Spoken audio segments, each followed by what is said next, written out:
We need to be the party of nationalism. And I'm a Christian, and I say it proudly. We should be Christian nationalists. I think the 19th Amendment should be repealed. I think that because, well, first and foremost, because I'm a Christian. Where women get their voice is from their father, from their husband. We are Americans, and Americans kneel to God and God alone.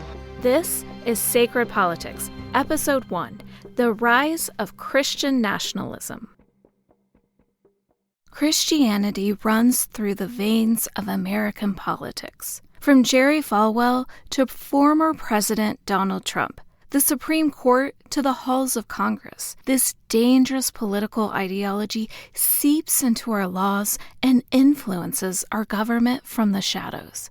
We turn a blind eye to this extremist agenda, naively assuming that these fringe ideas will remain just that, on the outskirts, never becoming more than a far-reaching political stunt. But while we've been distracted, Christian nationalists have been at work, fulfilling their prophecies and promises, all while using their God as an excuse for their dangerous agenda.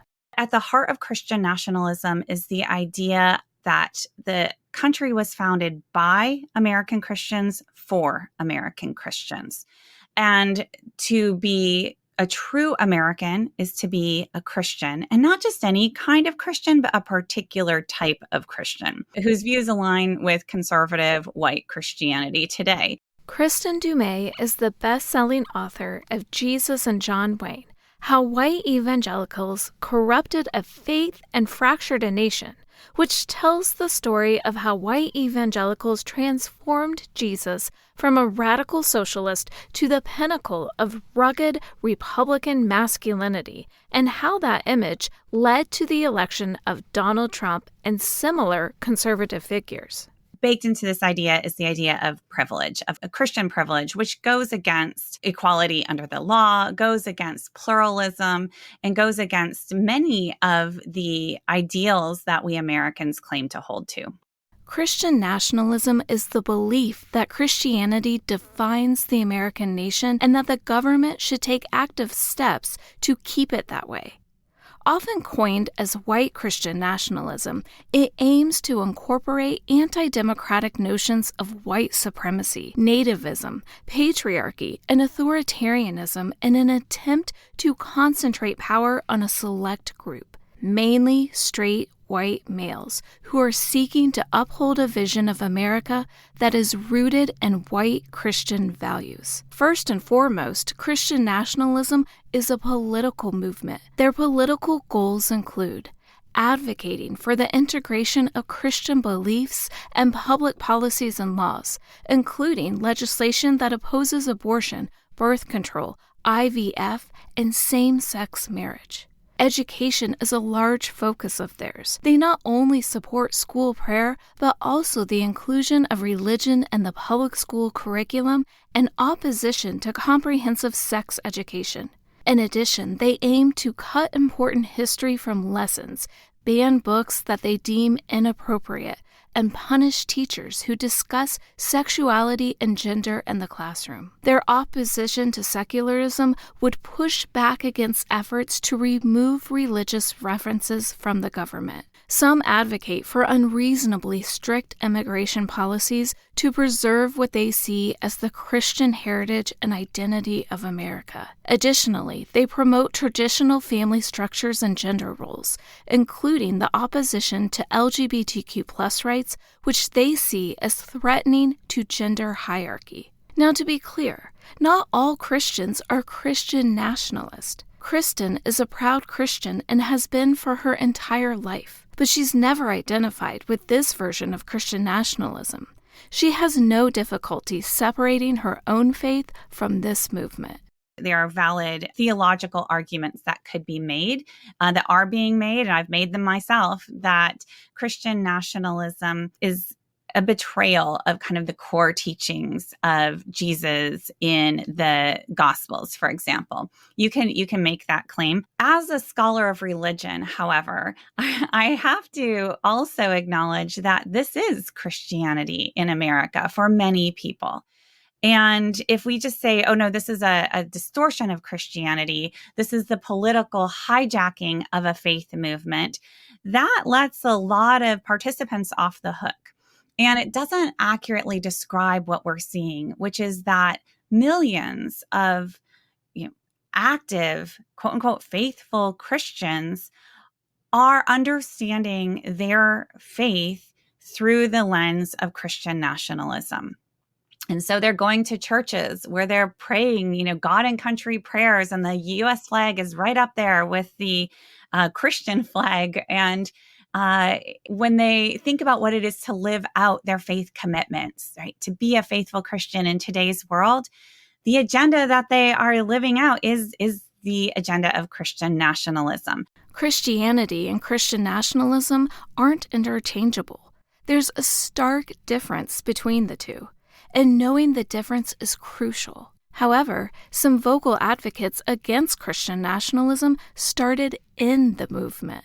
I used to be a Christian nationalist, though I wouldn't have called myself that. April Ajoy, the author of the forthcoming book Star Spangled Jesus, Leaving Christian Nationalism and Finding a True Path, knows firsthand what it's like to work on the movement's front line. Her childhood and early adult years were spent preaching dangerous Christian nationalist rhetoric across the country, all in an attempt to retake their country. Growing up, my dad was an evangelist, and we were a family of our whole family did the ministry. I was homeschooled. I have two brothers, so we would travel with my parents all around the world. My dad would preach in different churches or stadiums, and my brothers and I and my mom would sing before he'd preach, sometimes together, sometimes we each had a solo. So it was a really long service, depending on which night you came. But we did a lot of our travels stateside too. We'd get in an RV and travel around. As the daughter of a mega church preacher, April was immersed in conservative evangelicalism. She performed an Aboriginal song on the Jim Bakker Show, worked for the 700 Club, a historic Christian TV program, and participated in Jesus marches across America. It's weird because at the time I wouldn't have, we were definitely political, but we would not have called ourselves Christian nationalists. We just thought we were good Christians. There have always been sort of elements of Christian nationalism in our history. Catherine Stewart is the author of The Power Worshippers Inside the Dangerous Rise of Religious Nationalism. Catherine was first introduced to the topic in 2009 when a Good News Club came to her young daughter's elementary school. If you're not familiar with Good News Clubs, they're designed to convert children at the elementary level to a fundamentalist form of evangelical Christianity. Thousands of these clubs were operating in public schools nationwide. And I was really astonished to learn that there are thousands of these clubs operating in public schools nationwide. And they're targeting kids often who are too young to read, with the message that if they don't believe in Jesus and go to the right kind of church, they're going to go to hell. But none of this is new. The phrase Christian nationalism is quickly rising in popularity, but the movement has been around for generations, quietly shaping American politics from behind the curtain. They promote the idea that America was originally faithful and was a Christian nation, but then somewhere along the way, we lost that. And usually that turning point is situated in the 1960s. So things were great up until the 1960s when the country really abandoned God, and everything is bad since. And we need to restore that Christian America. Now, that entire narrative only makes sense if you're a white person, because if you're saying that America was a godly nation, a Christian nation, a distinctively, specially favored Christian nation over this, a couple of centuries of its history up until the 1960s, you're talking about a country that promoted slavery and protected slavery, that instituted Jim Crow and segregation. They will often not talk about race explicitly, but they will talk about when things were great, when things became not so great, which happens to be right around those, the civil rights movement, and restoring greatness looks like turning back the clock to a time that actually never was, but in their minds, a time where we did not have a multiracial democracy. There have always been kind of elements of this in the sort of very diverse America that we inhabit. But the movement in its current state really got its start in the late 1970s with a movement called the New Right. The New Right emerged in the 1960s and 70s in response to the civil rights movement, feminist movements, and the increase of secularization. White Christian nationalists felt like their traditional values and national identity were at risk. So what do? Create a political movement that strives to reconstruct the American government to reflect their Christian morals. The separation of church and state was seen as a hindrance, so they sought to blur those lines by promoting Christian education, public prayer, and other exclusionary practices, even after the Supreme Court had prohibited teacher-led prayer and Bible reading in public schools. When you had leaders like Paul Weyrich and Phyllis Schlafly and Howard Phillips, who were really upset with the direction of the Republican Party. They thought it had gone too soft on communism and was becoming too liberal. They were also upset with developments in American religion and the rise of more progressive or social justice-oriented theologians like Paul Tillich and Niebuhr. And they kind of wanted to drag the Republican Party to the right and draw the society to the right. And they needed an issue to unite their movement. For 70 years, we've been led to believe that the uniting issue was abortion, following the United States Supreme Court's 1973 ruling on Roe v. Wade, which legalized abortion across the country. But it wasn't until 1979, a full 6 years after Roe, that evangelical leaders grabbed a hold of abortion and placed the issue on the podium. For generations, their pro-life initiative would be the guiding light for Christian nationalists. But the issue was handpicked and calculated, all in an attempt to rally around an issue more palpable than the movement's real motive, protecting the segregation of schools. They knew that uniting their movement around opposition to desegregation wasn't going to be very appealing to most voters. During the civil rights movement in the 1950s to 1960s, many white evangelical Christians opposed the desegregation of their schools. In response, private Christian schools, known as segregation academies, were created to avoid federally mandated segregation. But in the 1970s, the IRS began to enforce regulations that denied tax exemptions to segregated private schools, which angered many evangelical leaders such as televangelist Jerry Falwell, the founder of Liberty University. Falwell, along with Paul Weyrich, quickly discovered that defending racial discrimination wasn't the winning issue they needed to rally leaders and mobilize evangelical voters. They sort of went down a laundry list of issues. So they landed on abortion, and it really wasn't their key issue. He didn't actually give a sermon about abortion until the late 1970s, a good 5 or 6 years after Roe versus Wade passed. But they saw in the abortion issue the potential to have a sort of issue that touched on identity, anxiety about changes in family, anxiety about women's rights and things like that. So they needed to purge pro-choice voices from the Republican Party, because when Roe versus Wade passed, frankly, at the time, most Protestant Republicans supported it. In fact, the Southern Baptist Convention passed resolutions in 1971 and 1974 expressing support for liberalization of abortion laws. But it was sort of over time that they purged those pro-choice voices from the Republican Party. So today, abortion has become one of the key identity issues of the Republican Party and the religious right. But it's a modern creation, frankly, and was created for purposes. Abortion became a central issue for political parties, such as the Moral Majority, founded by Jerry Falwell. It was easy for them to frame their pro-life stance as an attempt to defend innocent lives, which resonated across Christian denominations.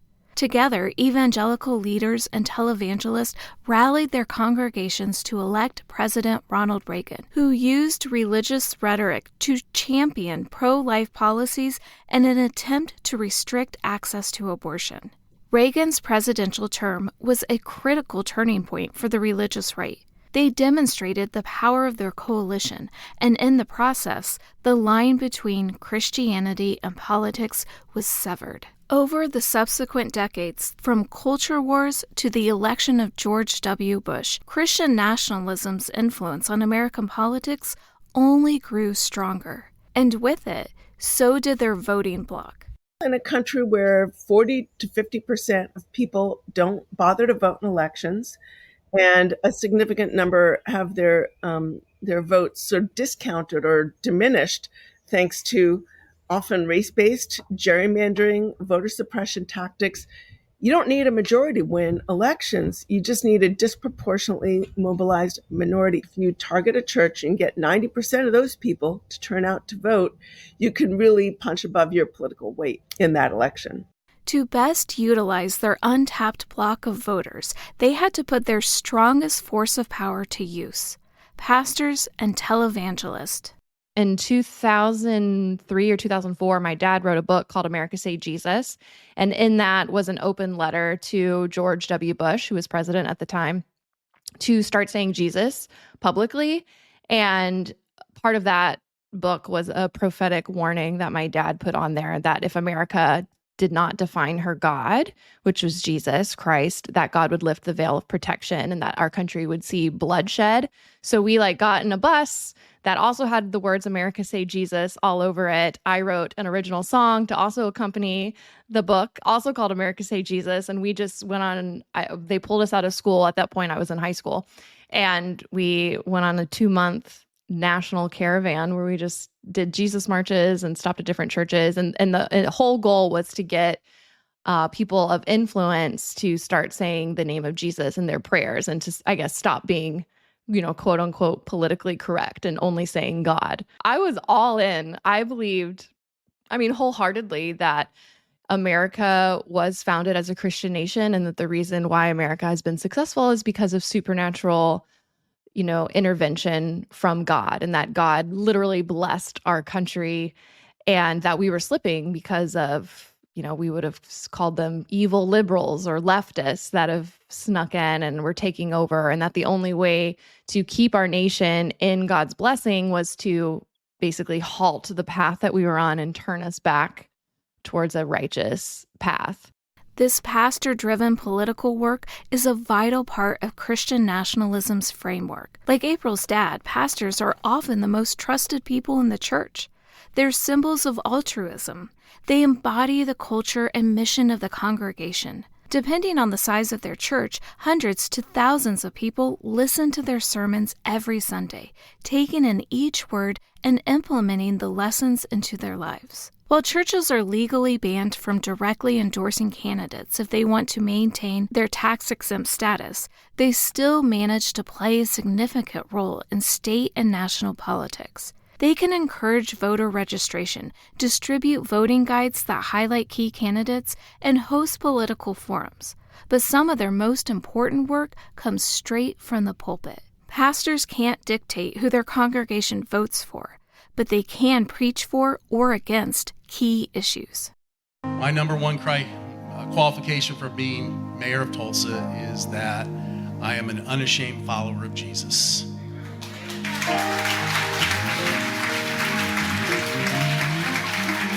Without him, I can do nothing. And I think that if you go back and study the history of our nation and our founding, one, the pulpit was the primary tool for the Revolutionary War, communicating to people. But two, public officials had to be Christians in many areas. And we've gone so far away from that. And we need to get back. We're the longest lived, unchanged constitution in the history of the world because it was based on Scripture. So this is basically a group that has been led to fall for the promises of an authoritarian strongman who's going to come in and defeat the enemy and save the nation by any means necessary. And this mindset can be easily exploited because this is a leadership-driven movement. It's not driven by the rank and file. The leadership sets the agenda. And this leadership has raised huge amount of money, stoking these anxieties and then cashing in on them.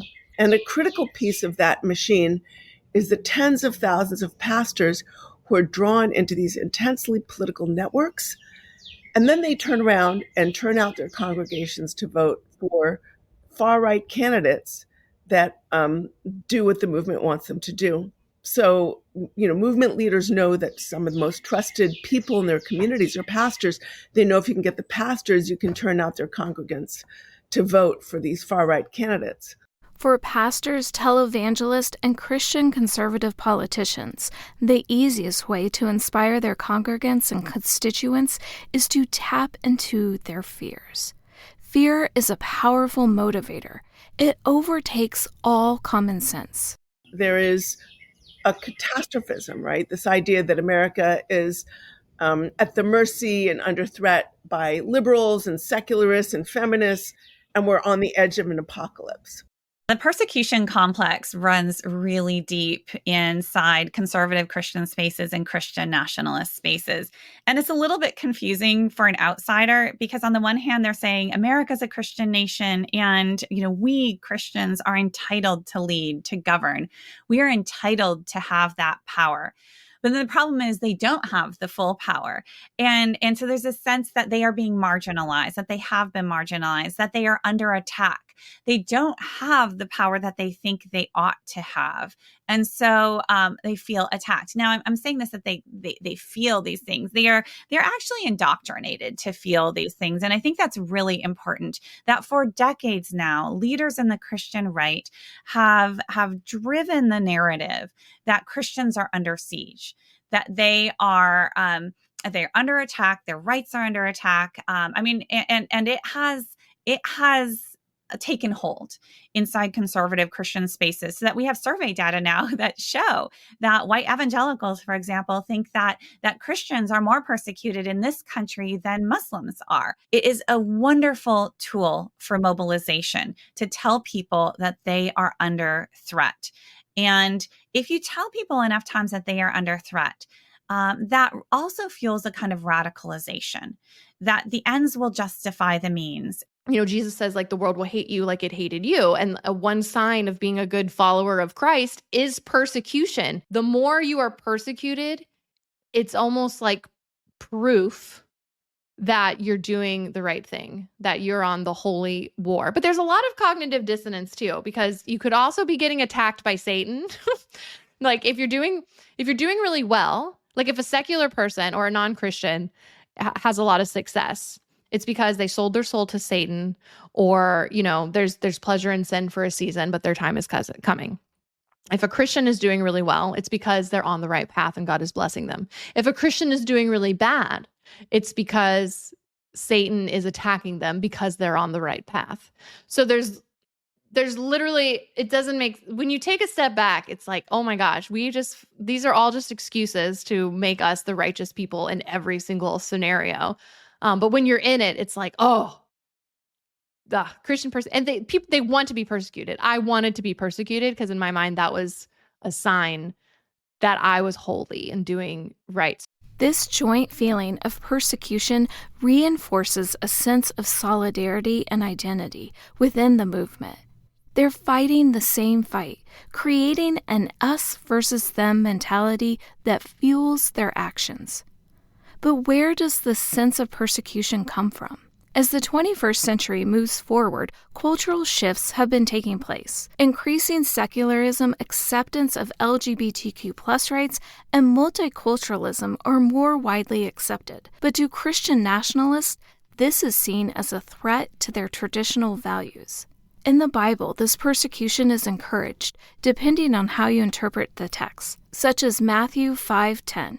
Blessed are those who are persecuted for righteousness' sake, can lead believers to interpret opposition as validation of their faith. And as Kristen said, persecution is a great organizational tool. By portraying themselves as victims or a marginalized group, Christian nationalists can mobilize voters, garner funding, and justify their harmful actions. All they have to do is convince the masses that their tightly held beliefs are under attack. And that's easy when you're trapped in their messaging sphere. That sort of far-right messaging sphere, it's very self-contained. It repeats these messages over and over. So what we have now is a significant number of voters who frankly are led to believe in lies, the lies that the 2020 election was stolen, the idea that Trump's 91 felony counts across 4 criminal cases, very well documented, are political persecution, nothing more than that.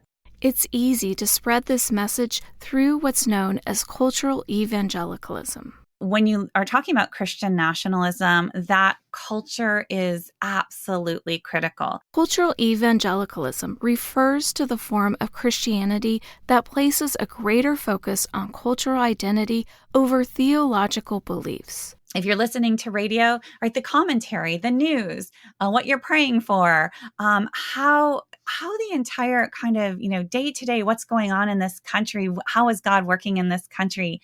It is thoroughly infused with this Christian nationalist framework.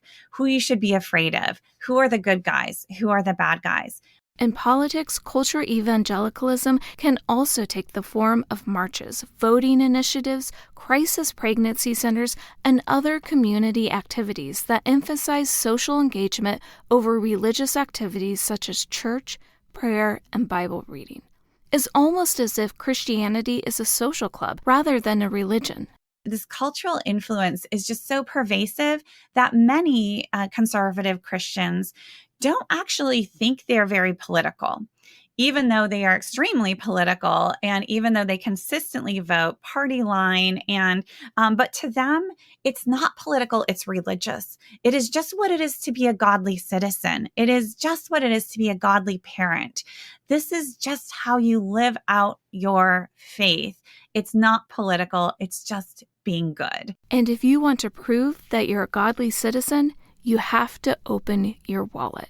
In addition to the big money, the billionaires, and there's a lot of that, venture capitalists and so forth, funding different organizations that are part of this larger network, you also have grassroots funding.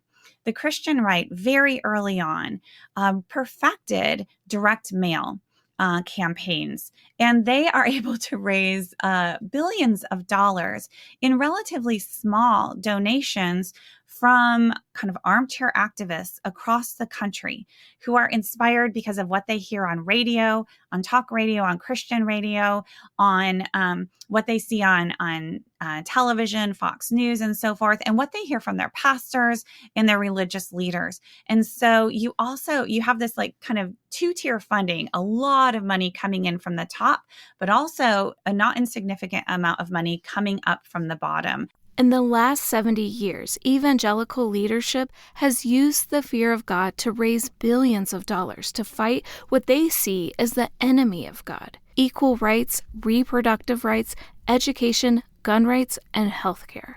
To fight this enemy, they needed a figurehead. They didn't want somebody who was like Jesus, right? Meek and mild or self-sacrificing.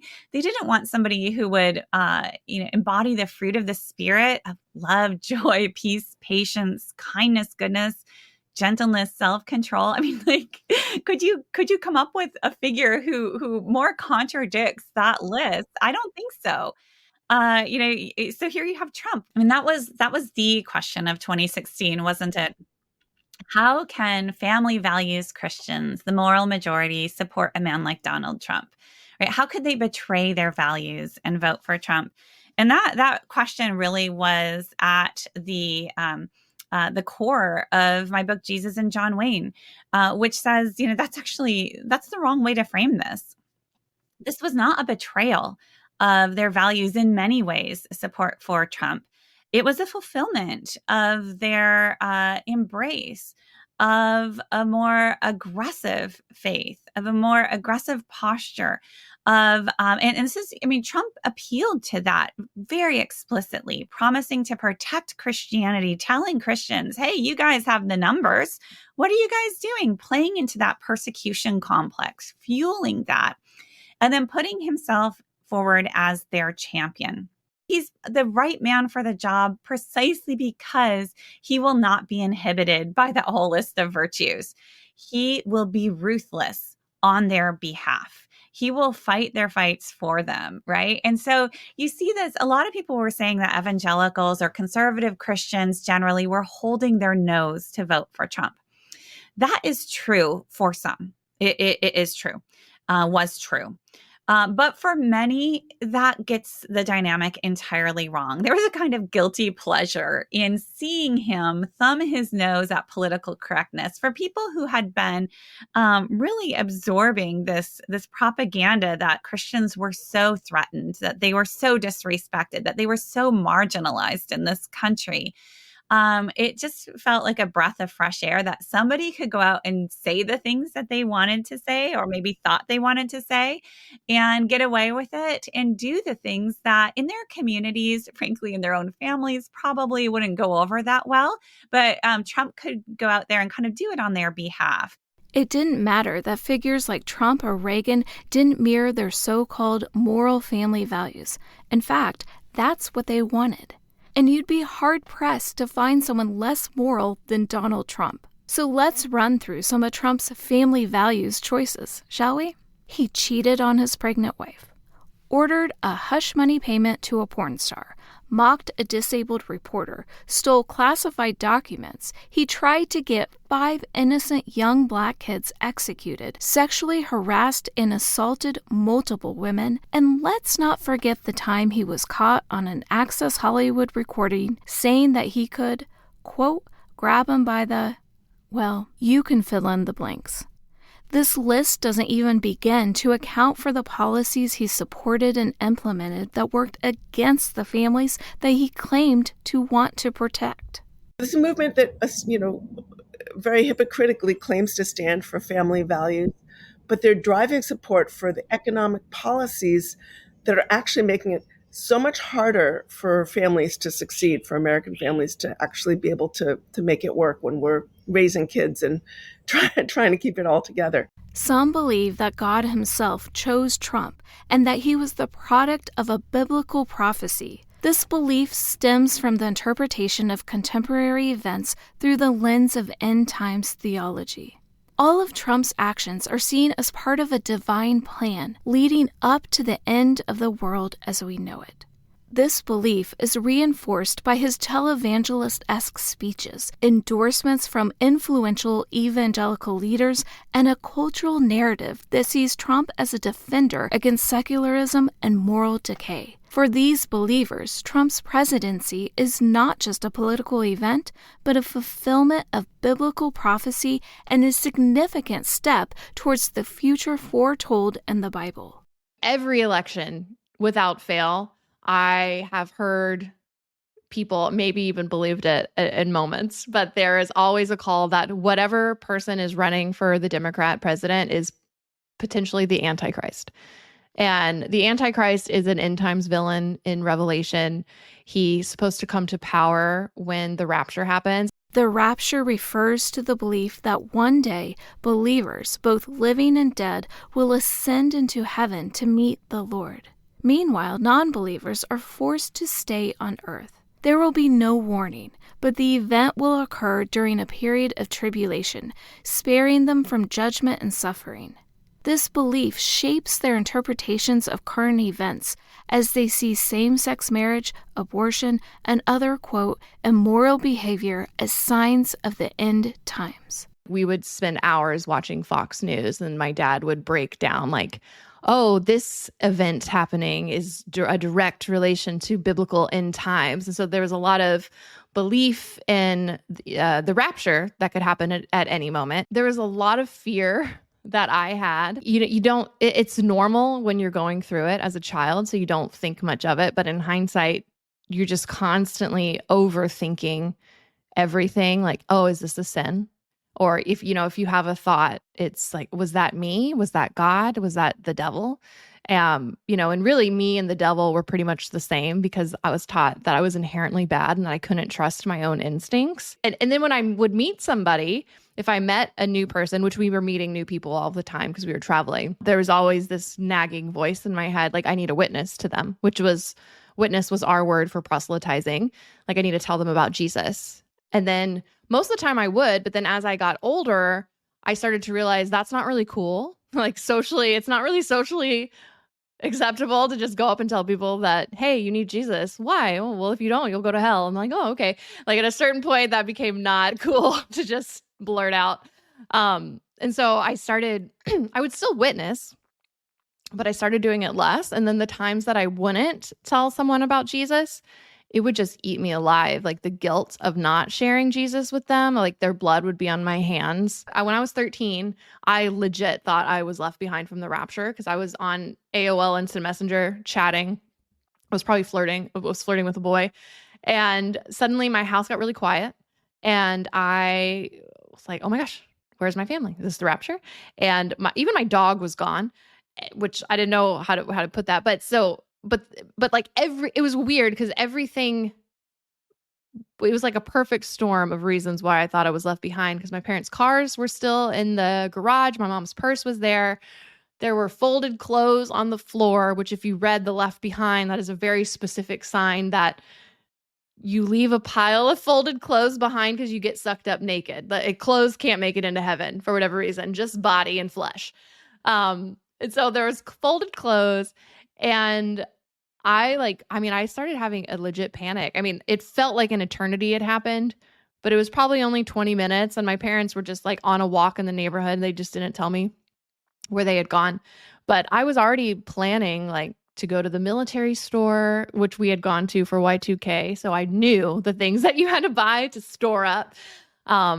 And yeah, I was already giving myself the pep talk, like, it's okay, April, like a guillotine death will be really quick. Like, you'll be able to find people, like, you know what to do. You've prepared for this.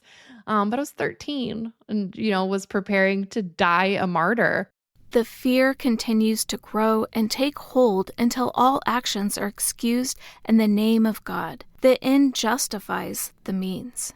Because that was ingrained in us, the need to turn America back into a Christian nation, it fueled that desire even more, because you believe so much, like, the ends justified the means. Like, yeah, these people might be losing rights, like gay people might lose rights, women might lose rights, but we might be saving their soul. Like, in the end, they would thank us type of mindset.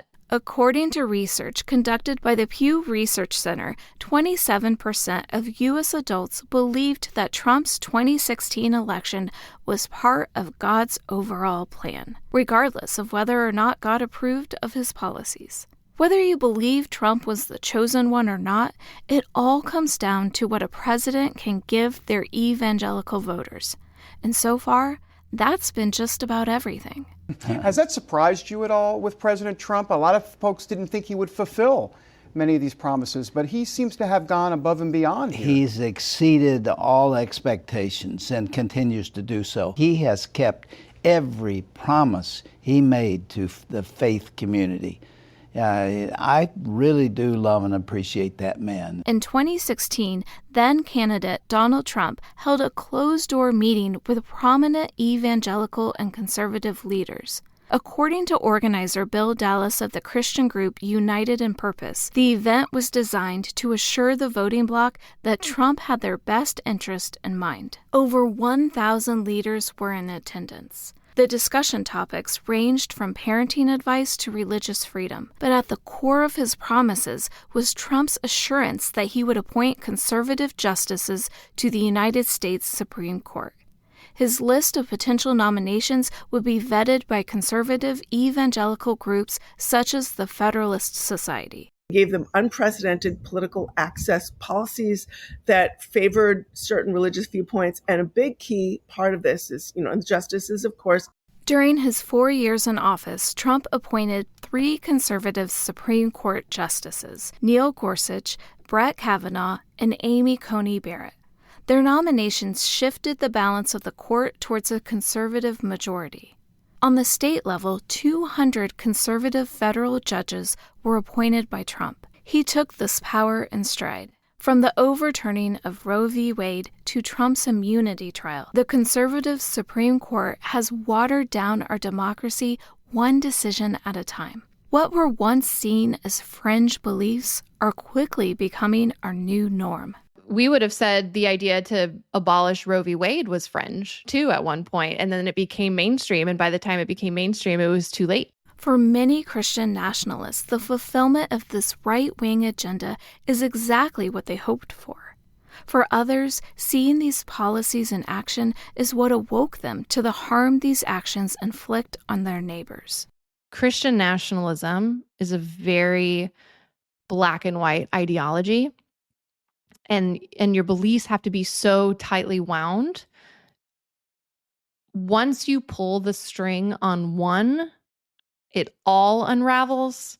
And so you have a lot of people, including myself at the time, that I was just like white knuckling my faith for a really long time, basically like trying to dodge doubts, anything that would come into my life that was a threat to my beliefs.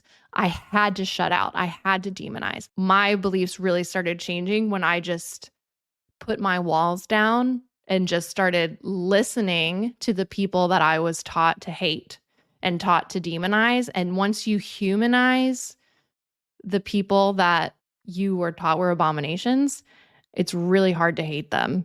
And it's really hard to hold on to the idea that they're abominations when you see they're actually just a regular person just like you. But you are taught you're not wrong, and don't you dare doubt you're wrong.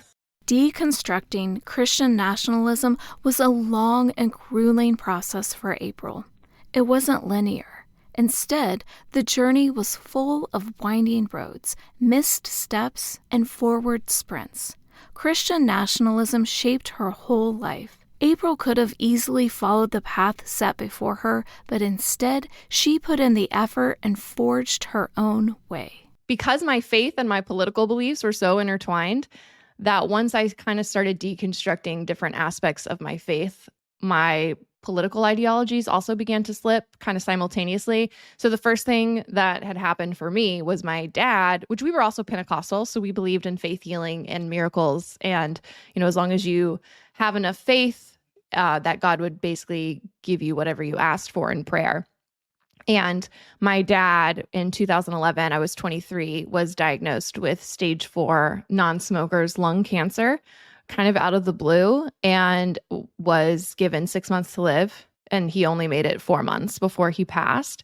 And we believed that he was going to be healed. We laid hands on him. I just knew beyond a shadow of a doubt that God was going to heal my dad. And based on everything I had ever been taught, he should have been healed, and he wasn't. And so I immediately had to start wrestling with the fact that, well, something's off with that belief. There were different Christians in our lives and ministers that said, God didn't heal him because there was some unresolved sin in our family, or that my dad was not living in God's will. And honestly, the one that probably frustrated me the most that happened more often was that, oh no, God did heal your dad. He just isn't, got his full healing in heaven. And I started realizing that a lot of the Christians around me weren't able to be sad and just accept that God didn't heal my dad. And it just gave me this kind of wake up call that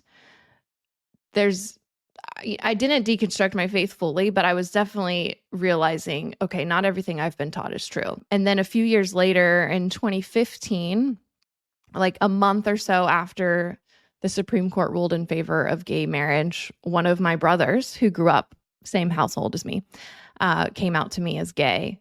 And we were we were on team that homosexuals and homosexuality was one of the major downfalls of the country, that and abortion. And so we have a very homophobic belief system that we had grown up in.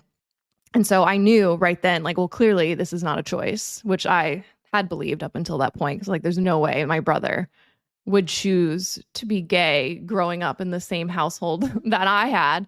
where you believe that God gives gay people over to a quote unquote reprobate mind, that they're not even able to be saved anymore. And, and he told me, like, bawling through tears, like he had begged God to make him straight since he had been in middle school. So that's when I kind of started to, like, my theology didn't change right away, but that was one of the first times where my heart was in huge, like, major disagreement with my beliefs, but I didn't know, I wasn't quite ready to change my beliefs quite yet. But it made it pretty easy in that moment to change my political beliefs, because I was looking at my brother, who I loved and who I know was being honest with me, and I knew he didn't have a demon. I knew he wasn't an abomination. And so I was like, well, who am I to say that he can't be happy and that he can't find companionship, even if I disagree? Leaving the Christian nationalist movement changed April's life. She's since used social media to fight back against this dangerous rhetoric by telling her story in hilarious and vulnerable ways. In her upcoming book, Star-Spangled Jesus, April speaks openly about her time in Christian nationalism and how she left it behind to better follow her Jesus, hand in hand with her partner and 2 children. Her work is both critical and empowering. Leaving Christian nationalism was a game changer because I feel like I can have genuine relationships with other human beings. I don't have an ulterior motive. When I meet somebody who may have different beliefs, I don't automatically feel like I have to convert them. I can just learn from them. I'm not angry all the time. I'm not living in this constant state of fear of losing my country, fear of losing my family, fear of losing my right to worship. And now, I look back and I realize that I was fearing all of these things for no reason. Everything was so sensationalized in the movement. And now I just have a peace that I didn't have before, a piece of just like, I am existing and I'm going to, I feel a little angst with Christian nationalism and knowing I know what they want because I wanted it at one point too. And I know that it is not good for America or Christianity. I still consider myself a Christian. I still love Jesus and try to follow the teachings of Jesus. I feel like I have a deeper appreciation for the red letters and what Jesus actually taught in loving your neighbor, full stop. Not only love your neighbor if they convert or only love your neighbor if they vote Republican. It's just a more inclusive faith. Like when I read John 3:16, where it says, for God so loved the world, I actually believe it's the world and that America is not exceptional. We are not God's chosen favorite country, that all people are human and all have the divine within them. And it just makes life that much more beautiful, that God's creation is that much more diverse than I ever thought. April was able to leave Christian nationalism, but the movement continues to grow ahead of the 2024 election, deepening political and cultural divides. With the separation of church and state waning and Project 2025 on the horizon, the future of American democracy is at risk. And this is only the beginning. On the next episode of Sacred Politics. Most Americans couldn't care less about Project 2025. I reviewed a lot of it. There's some good ideas in there. Demonic power is at work, and that's why God spared Trump's life for such a time as this. Sacred Politics is hosted and narrated by Jill Jonasson, produced by Abigail Martin and Ashley Hufford, and written and edited by Abigail Martin.